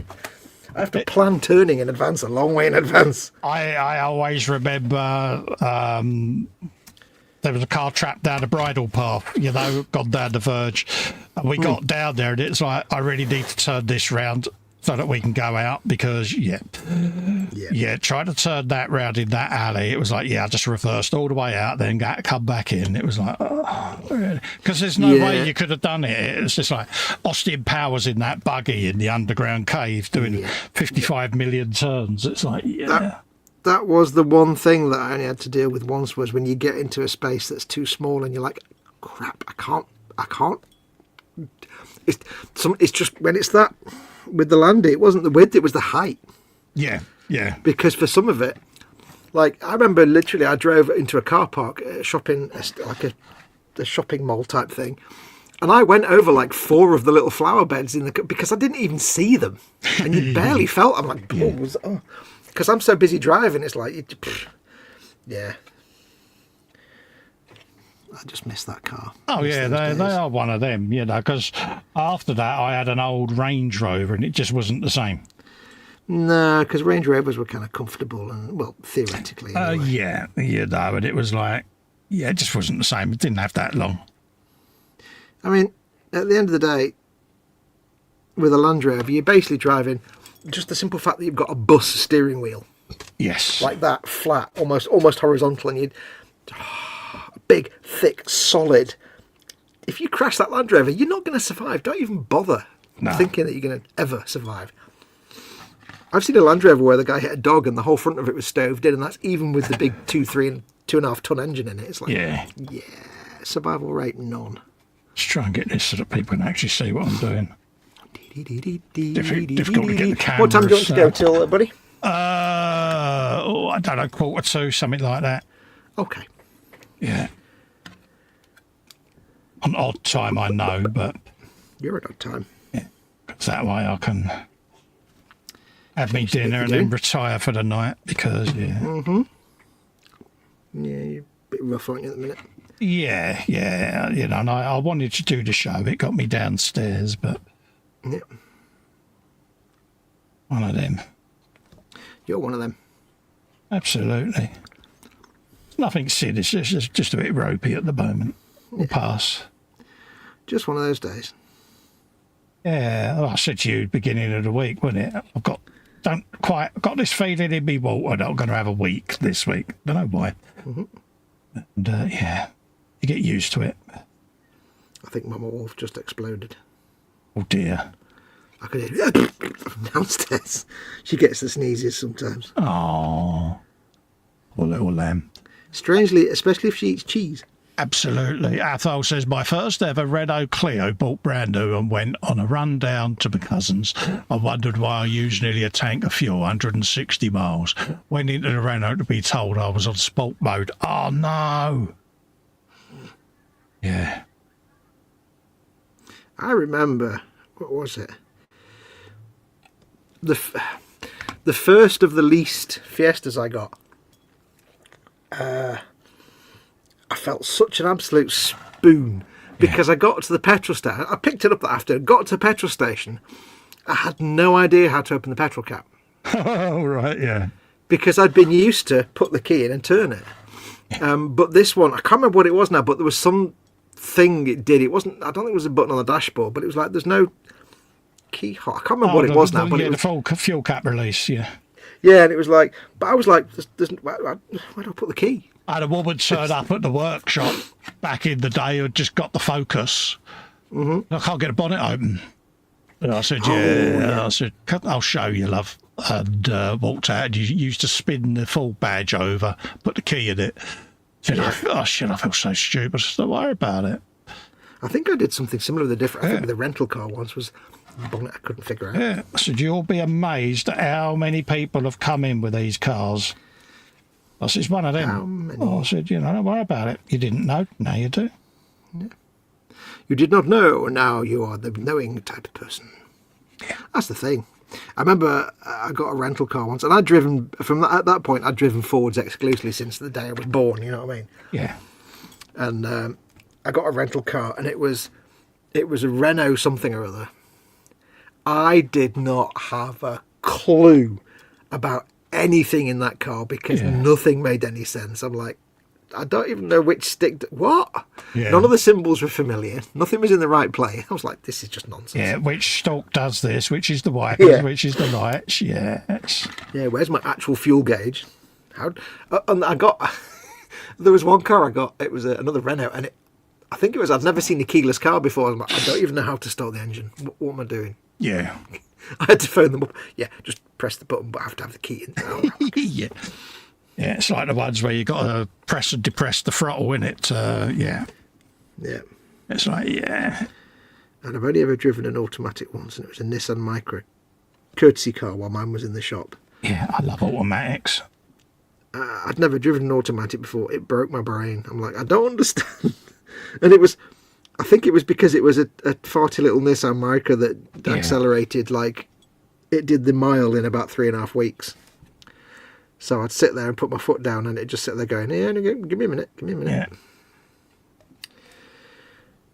Bim-de-bim-de-bim-de-bim. Remember when I first got the Monza, H was like, how can you drive it? It's like a bumper car. And I said, once you've driven an auto, you won't go back. Mm-hmm. And a mate of mine had an automatic Mini. And I said, "I've got to take that for a spin." So I showed her how to, how to put it in drive, and that every car she's had ever since has been an automatic, mate. So, yeah. Yep. She's never gone back to a manual gearbox. You know, she's like, oh, it's the life. My brother, who lives in the States, he fell foul of this a few times, but he came over once, one year, and we went somewhere, and we pull into, I can't remember which service, it doesn't really matter, but we pulled into some motorway services. Yeah. And it was we do all our stuff and we come back out and he's just pulling out from the motorway services onto the feed onto the motorway and he's like, crap. I said, what? He said, I've got my coffee in my hand and I need to change gear. And he's like, I drive an automatic day in, day out, and I'm used to just driving along. I completely forgot just for a second. The stick shift is so alien out there. They've either got automatics or free on a tree, aren't they, out there? So he's like pulling into the slip onto the motorway, like a cup of coffee in his hand, and he can't get out of second gear. And he's like, oh crap. Yeah. And I always remember the look on my brother's face when we got the hire car and it was free on a tree, and he's just sat there. It's like, dude, is it an auto? Is it a manual? It's on the steering column, mate. Look, that's what you do. Yeah. Ah, right. Okay, he went, honestly, the kangaroo juice for the first mile. But after that, it was like, yeah. I'm surprised that never took off in the UK as well. Column shift, free on the tree. But I must admit, when I was younger, when I used to pull into the driveway anywhere, and it was nighttime and the lights were on, I'd do that thing where I pull up and I get my hand like that behind the light stick and do that like I was an American. Like he was putting it in the park, yeah. Yeah, because you always see the Americans go on the old 70s cars, and I'm like... They get out of the car and it just nudges forward, then it just goes... just before the engine brake kicks in. So I always turn the lights off like that from behind, because it was cool and I was young and an idiot. And now I'm old and still an idiot. Helen's always said if she was Minister of Transport, she would bring in a law so that all cars made were automatic. That's right, yeah. What can you imagine? It's one of them, you know. I mean, my Monza, that's an automatic, you know, and then it's got the sport button on the on the centre console. And I where it had sport written, I did a Dymo thing. Oh, yeah. And I just put engage. So whenever we was on a long run, I'd lean over to the BBCs and I'd go, yeah, engage. She'd just go, really? Really? Oh, yeah. And she'd go, okay, Captain. Bink. Like, yeah, but I bet she didn't like being called number one, though, did she? No. But it was just one of them things, you know, and my boys, you know, they're like, yeah, that car, it's the only car they ever both used to fall asleep in because it was so smooth. But it did like 11 miles to the gallon, mate, so... Yeah, well, I used to get about 12 to 14 out of my Land Rover, but it was diesel, in those days, diesel was like 3p for 100 litres. Yeah, so that was the thing. In them days, you could drink diesel like water. You'd still die like, but you can drink diesel like water. I couldn't imagine running it would be very economical these days. But no, not really. Someone said to me, oh, why don't you get it converted to electric? One, I'm never going to drive again. And it's sacrilege. And it's like buying, I don't know, a Ferrari Testarossa, pulling out the engine and putting an electric motor in, and driving up the PJ's house and saying, here, mate, do you want to go for a spin in this electric Ferrari? Could you imagine the twitch it'd do? Oh, God. There's the guys that bought all the DeLorean stock, the body shells and stuff that was manufactured and never sold. DeLorean, they rebranded it and rebirthed it, and it still exists now, and you can buy DeLoreans brand new, but most of them are now electric. Oh, right, yeah. And it's like, they actually look really good, and also the original DeLorean engine was a bit gash anyway, so it's not like a major problem. Ish, wasn't it? It was. So it's like, yeah, it's a much better engine. Right, what colour is this little frill? Purple. Ooh, I like a bit of purple. Use some Carroburg Crimson. Oh, nice colour choice. Carroburg Crimson. I've got his mouth as well, but... The Crimson. For his frill. Everybody should have a nice purple frill. I worry about you. Yep. All right. How would I have a purple frill then? Well, you're not a skink, are you? I've been called worse. You have to be a skink to start with. Yeah, I've been called worse, mate. Oh yeah, many things you can't repeat on this specific Oh, many channel. things I can't repeat, but I have been called worse. It's all right. Yeah. Through the tears. He's the right skink. And other various spellings. Scale Modelling Chaos, a.k.a. Crystal, says, who would survive between a Land Rover and a Volvo? The Volvo. The Volvo. I can remember I had a Capri 2.8 injection, one of the last iterations of the Capri. Yep. And we was driving down in Devon at the time.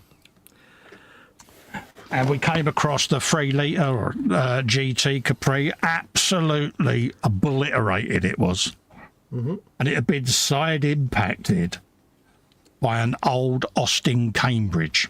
Oh, God. And the Austin Cambridge driver was stood there and went, look at the dent in my bumper. And literally, the corner of the front of the car, where the bumper wrapped round in chrome, had been bent in slightly against the wing. That was it. Yeah, because them cars are made of, like, steel. Pig iron, isn't it? Of course, this Capri was there's literally the whole side staved in. He went, I'm never going to get, never going to get one of these bumpers. It's like, Capri driver was in tears, mate. Oh my God. Yeah. Yeah, the thing about the old Land Rovers, the series Land Rover series, I mean, obviously Series 1, but Series 3, which is what I had, the chassis was hardcore. I mean, the chassis was built to be rigid but flexible, if that makes any sense. Yeah, the body panels were like baking trays, weren't they? Yeah, the body panel was just basically a sheet of aluminium with some blue paint, not even any primer, just aluminium paint. Yeah. That's the best bit. It's like, I used to imagine I was driving around in a Japanese fighter plane because there was no primer on there. All the paint chips were silver. Athol says it depends on the Volvo. If it was the 740, I'd say it over a Landy.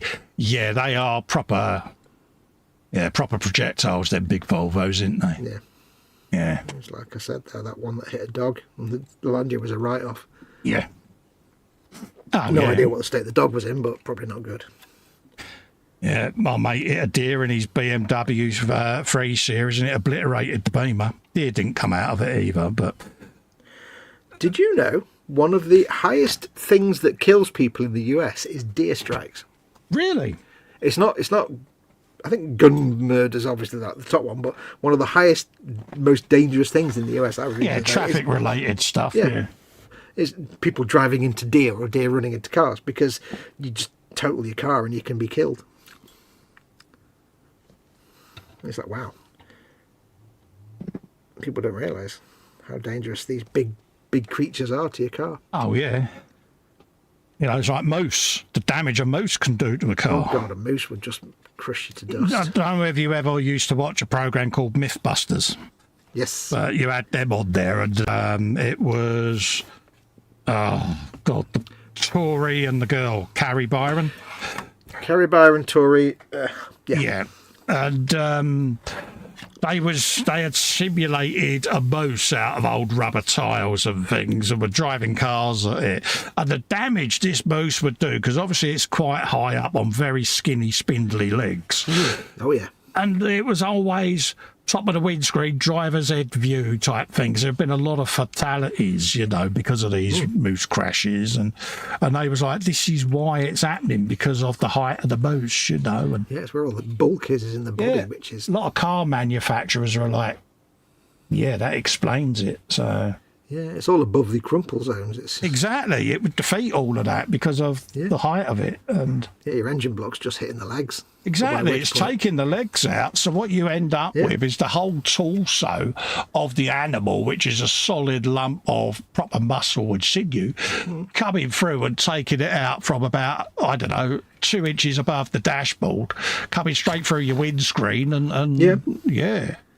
You're just turning that entire torso of the animal into a guided missile. Basically. You know, and it's like a half-ton projectile, isn't it? And I certainly wouldn't have thought of it like that. And then you saw it and you're like, oh.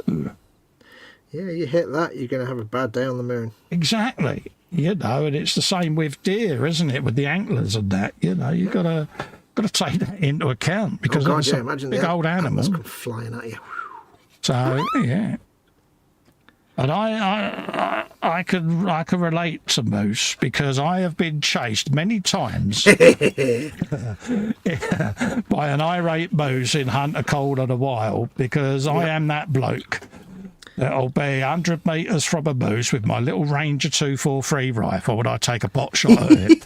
Now, Yeah, you're there with your BB gun, basically. yeah, it's basically, it's not even super duper penetrating bullets. It's Billy Basic bullets at that level. Yeah. And then I stand there as the moose is getting larger and larger as it's running towards me with a raging up. So me being a man and hardcore, I quickly fast travel to the nearest outpost and hide. Yeah, that is the correct thing to do, in fact. It is absolutely the correct thing to do. Oh, he was in an Xbox hangout, and I went, "Oh, moose!" He was like, "What's that all about?" I stupidly took a pot shot at it, and I did with a grizzly. I was like, "Yeah, it's got its back. I'm going to have that bad boy. I'm going to shoot it right in the rump." Oh, mate, it turned round. It almost looked at me and go, "Really? Boy, can they run?" I'll tell you, like, coming off the back of playing things like Far Cry, when I tried one of the Hunter... I don't think it was called The Wild. It was the other... What was the other one called? Way of the Hunter. Yeah, I think I was playing Way of the Hunter. So I'm coming off the back of playing Far Cry. So I'm thinking, oh, I'll go and shoot this big, big, grizzly old black bear that's over there. That's like halfway across the map, about 1,000 metres away with my nice rifle. Yeah. So I got me big, whatever it was, 30 or whatever it is, I don't know. With a 300... Yeah, 30 caliber, 50 caliber. It was basically one of them things that the A10 Warthog fires, basically. Yeah. So I plinked it on the face, and it was like, you what? Yeah, they look at you, don't they? And they go, and then they start legging it. Yeah. And then it starts coming after me. And it's like 100. It's like 1,000 meters away, and I'm like, it's a very slow firing weapon. I'm going to run now. And this thing chased me, and I tell you what, it was a good half an hour. Yeah. It was chasing me around, and I'd hide up in a hide or something. It'd go away, and I'd come down, it'd come back. I'm like, oh God. And it was like, it was injured, but it took about half an hour to bleed out because I was just throwing peas at it, basically. I was like, this is not like Far Cry. I am stood the other side of the lake watching it run all the way along the other side of the riverbank, come round the corner, and it's looming, it's getting bigger. I think, and I'm there, and I'm like, no, it ain't going to run all that way, surely not. And it's getting nearer, and I'm like, nah, really? Oh, come off of it. It's not going to be bothered with me. Oh, no, it didn't stop until it had got us. Yeah. Like, really? Yeah. Yeah, they're saying, I regret nothing. Of course, you fast travel back to the outpost thinking, yeah, it's gone now. You go back to the exact same spot, and then from behind, you hear, as it gets you, and then like you get the red frame of death around your screen. You're like, it's waited for me. The git. It's sat there. I remember doing that in Skyrim once. I went into this room in a little castle type thing, and there was a little outbuilding with a door, and I walked in, and there's a nice fireplace, and like there's 3 or 4 dudes inside the room. I'm in this room, and there's a little room off to the side of it, and they all just piled out and kicked my ass basically because they were way overpowered. Yeah. But I had nowhere to go, and I couldn't fight them all off. There's about 5 of them, and it was a long, long time of levelling up and levelling before I could even get past them, because it was such close quarters. Oh yeah. Even though I was well overpowered, they just minced me every time, and it was like, oh man, I just walk up to that door and sit there for 5 minutes, going, I don't want to do this. And this is the thing where the modern games have got so immersive, because in the older games you didn't have that dynamic, that real engine, did you? You would shoot something. It would never bother you, whereas now you take a shot at a grizzly and you've given it the it's going to hunt you. Oh yeah. And they start trying to get hold of you, and you're like, really? I regret several of my previous decisions. Yeah. And that's normally when I go, Crystal, you're a rotter, because I'm getting chased by a moose now in this game, and you're probably tucked up having a kip. Yeah. But I stand my ground, I'm going to get it. I don't. I squeak. Moose, bison. There's a hunt in, what are they called? National park type thing, And I went there, and I absolutely got obliterated by a herd of bison. I'm too frightened to go back in case they're still waiting for me. Oh, they will be. And it's I got done by a crocodile. Yep. That was down in the Aussie, the New Zealand one, should I say. That was weird because he was halfway up a mountain at the time. Yeah, so I'll go round there and shoot a crocodile. They're docile. Get me points up. No, believe you me. Yeah, this thing had the right up. Gary was no use. It's like the other night. Gary, you know, he's supposed to be a tracking dog for crying out loud. I shot at this moose. And he just sat there, and I'm like, I shot it, I got it, and I walked all the way round. Nah, Gary still sat round the other side barking at me to follow him. You know what he did? Took me back to the buggy I got off. It's like, what are you doing? Yeah, we need to have a chat about what you're exactly supposed to do here, Gary. Come on now. I'm like, really? Call yourself a treat? Don't look at me. You're not getting a treat. I ended up right back where I started from. I put him on track mode because I'd shot this moose in the Harris. Mm-hmm. So we're running through the woods, and I'm saying to Fox, I'm doing well here. I've got to get this bad boy. He's bleeding really well. Do you know what we ended up doing? We ran round in a big horseshoe shape and went straight back to where my buggy was parked again. And then he's looking at me as if to say, can I have a treat? It's like, you are getting nothing. And there was the distinct sound as I put new ammo in. I pointed the rifle at Gary, and Fox is like, you're going to shoot him, aren't you? She can't. Yeah, because I know, because he went quiet. We were talking, and suddenly Colin goes quiet, and I'm like, mm-mm. Yeah. It's like, really? Colin's like, curse his game. You don't allow me to do this. Yeah. Gary, you're useless. I've got to shoot you and get a Labrador. Do you not understand the ignominy of what he's done? And then what I did then, what every owner would do, he gave me the poor puppy dog eyes, and I sat there and patted him and played with him and petted him for 10 minutes, going how much I loved him. It's like, you're so lame, Wilkinson. You are so lame. He's so easy, Colin, when it comes to that puppy. He's such an easy mark. Takes me back to my good old bulldog. Yeah. Yep. That's why you love him. Yeah. Can't say what I normally call him because this is an eModel show, but yeah, but I do like the fact in Far Cry 5 specifically that you can sit there and spend 20 minutes planning how you're going to take out an enemy outpost and be all stealthy, sneaky. I did it at one point, and I'm like, right, I'll do that. I'll go around there, and I'll do this, and I'll move around there. I planned it all. Yeah.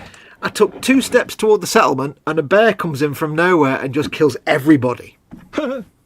There's chaos because this bear goes in, starts attacking the dudes start shooting at the bear then knocks a cage with another bear in it so that bear gets out and they start fighting. And I sat there and they all died, and it went ding ding, outpost cleared, no alarm raised. I'm like, well, I would have liked to have done it myself. Yeah.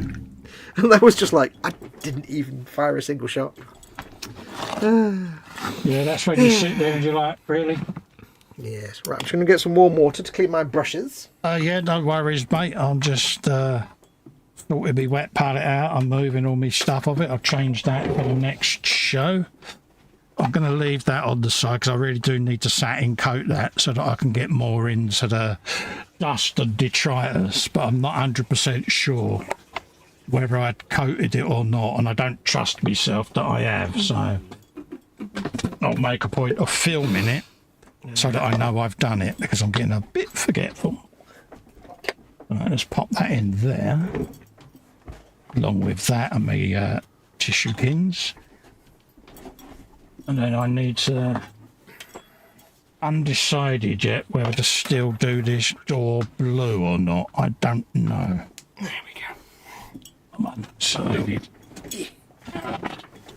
Could have the brown as an undercoat with the blue thinned out and peeling off it. I think what I'll do is I'll give it a coat on the door of chipping fluid. And then, yeah, if I do go over it and I'm not a fan, I can always wash it off then, can't I? You can have fun with it, play with it. Let's pop that down now. And the beauty is, of course, if you change your colour and you've still got some of the old paint left, you say, well, we've repainted this door a few times over the years, you know. Exactly. Yeah, not an awful lot done tonight. A little bit of agrax here and there, but I finally got round to putting my Nuln oil on and painting the staircase, so I've done that. That'll be where it is, Cole. You dropped it down there. That reminds me of that comedy sketch with the twitching Welshman, you remember? Yeah. Now then. That's why I couldn't go in that one, is because Beep, beep, beep, beep, beep. I dropped it on the floor, so that's where that one is. So that's my door brush. But yeah, I want to gloss coat this so that I can go around and seal all the posters in, because you've got your posters on there now. See, they're sitting there. Looks so good. Looks so And meek. this bit of wall, I'm tempted to paint a faded, like a brewery logo or something on there. Yeah. You know, and have it brush painted but faded into the wall, you know. So that's why I've got nothing on there at the moment. I'm sitting there thinking what I can have. I've downloaded the name of a well-known Berlin coffee bar that was around. This is how I've been on a research mission. And it was around at the time that this is based in. So I've got in and I've looked for some of their old artwork, and there is a picture of this poster that they had. You know, and I want to try and put that on the wall there because it needs something. Yeah, God. I love when they used to have all like the brand name of a product. It was often like you say, like a bar or coffee or tea or cigarettes, and it was always like that long stretched text, wasn't it? Thin lettering and stuff. Absolutely, and I've seen it, and I think, yeah, it needs something, and I didn't want to do it with a decal. Because I thought, no, let's just paint it on there as if it was done by the owner or whatever before posters become a big thing and So I'm unsure. Well, I say I'm unsure. That's what I want on that one. Still don't know what to do with this wall yet, whether to have anything on it or just leave it as is, because you've got enough going on underneath there. I want a bit of pipe going through somewhere, probably coming out here somewhere, going into the cafe there, where it goes out to where the beer's stored behind the double doors, and rather than them go round the other way and do it, they just punched a hole in the wall there and come through the front there. So something like that, I don't know. But then, like I say, if satin varnish it, get the walls washed down, and then I can start looking at where the figures are going to be sited and things like that, and start then trying to blend everything in together. I can see in my mind what you're seeing about the painted thing on the wall. Yeah, just kind of faded, just mixture faded of glazing in and stippling and and thanks for reminding me how to paint that, mate. Cheers for that. No, I'm just saying for the people who might. I know, mocking you, I am, but just to have something on that wall. But yeah, it needs something. You know, I have got branding for the doors, but I don't know whether to keep them plain and not have branding on them. I don't know. I'm undecided. That's why I haven't used them yet. But yeah, it's one of them. I'll see. I'll see how I feel about all them. options are available. Yeah. I myself have not done a great deal either. I've just done a bit of work on the skink that you can't really see. But I started to bring the highlights out on the skin. I've got the gold bits painted. Oh, nice one. I've given him some purple on the frill, and I've darkened the scales on his back. You can't really see the scales on his back a little bit. There's still one more highlight coat to go on his skin. And then I've got to paint his claws and stuff, and the mouth and the eyes and things like that. Oh, nice one. Not too complicated paint job. Only a couple of colours for his skin. And if you've not painted miniature figures, painting the muscle tone and stuff is so nice because they're so small. You you can be indelicate about it. Yeah. You're not going for super realism. Yeah, it's coming along all right. Are you happy with it? I'm happy with that, yeah. There you go then. Everyone's happy. Yeah. So what you got left on it then? You got quite a bit of weathering still to do on that, ain't you? Yeah, I've got to finish the skink. I've got to paint all the plants in the world. Yeah. I've got to paint the snakes and the frogs and the lizards and stuff. Yeah. I've still got to finish doing the jade. And then on Kroak, I've got more gold. Paint his glowy special effects and the feathers on his fancy hat. And some bits and bobs. And then once all that's done, I can matte varnish it and then go back in and redo all the golds and metallics to have the shine. Yeah. And then you got all the rocks and stuff. There's still loads left to do. I keep meaning to do stuff off air, but I keep not getting around to it. Yeah, but it's one of them, you know, it's an on-air build at the end of the day, and it just lets people see the process, doesn't it? Yeah. I'm getting into these organic things where it's not painting vehicles and stuff, but it's painting rock and plants and skin. And creatures, skin, and Yeah, humans I'm not so great with because you know what a human looks like, but painting like a skink or him, it's like I can just go to town with it. And Yeah, but you've I feel got very that comfortable. beautiful thing that we both love. You've got artistic license. Yeah, make stuff. You up. know, and that makes a huge difference, doesn't it?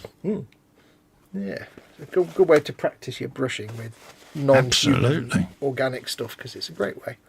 Bill says in the US, grizzlies can't buy a gun, but they do have the right to bear arms. My brother sent me a T-shirt with a bear with a right and M16 saying, "I have the right to arm bears." PJ says, hitting a deer or moose with a car is bad news, but on the upside, it is free meat for the barbecue. Absolutely. Yeah. Our neighbour across the road used to come over and say, I've got a roadkill deer, do you want some? Yeah. Because he used to work in a game park. It's like, yeah, go on then. Yeah. Philly's got chased by a grizzly on Red Dead Online. Luckily, my trusty steed, Keith, was fast enough to get me away. Absolutely, mate. Oh yeah, but it's the cougars in Red Dead that get you. Wow. Yeah. And Bill says, the name's Fox, Guru Fox, licensed to paint. See what you did there. Licensed to prevaricate. Absolutely. So there you go, folks. That's a wrap for this evening. Hopefully you've enjoyed our inane drivel and waffling on and all of that lot. And we will be back on my channel for the Friday Frolic. And then we'll be back next Monday on here for the Gang of Four eModels Normal show. You got anything planned for the rest of the week? He says. Yes, I've got. I'm doing my first morning show tomorrow at 11. I've got to. Is that UK time? Yeah. Yes, UK time. Yeah. 12th of September, 11 Thursday. Of course, yes, it's 9/11 today. Of course, yeah. Didn't think of that. Yeah. Of course, yeah. And then on Friday, I've got. I'm doing Far Cry Friday, so I'm playing Far Cry 5. Starting to play Far Cry 5 on Friday. Oh, there you go. 11 o'clock. Yeah, I do that every Friday. Yeah. Yes. Finally, you're getting back to it. You know, but Yeah, I've had far too long away from the bench for lots of reasons, and now I can do it in the morning. So I've had to force myself to get into a situation where I can do it. And now it's mate, you schedule it when you can, mate. You know, it's like. And it's good because it gives me a normal time. Yeah, it's like me, you know, I come down, I do my show some days, I'm straight back upstairs, you know, because, real life, isn't it? But it'll be nice to get back to the bench. I'll be building my big DeLorean. Happy days, yeah. All that electricity and all, there's going to be some... No, I did that bit first. I did that bit off camera. So you're not going to be by doing... accident. You're not going to be doing flums and stuff. No, I'm building the body shell and the doors. Yeah, nice one. So, folks, we look forward to seeing you on the next one. Thanks for your support, and stay safe and well. Bye-bye for now. Adios, amigos. Bye-bye.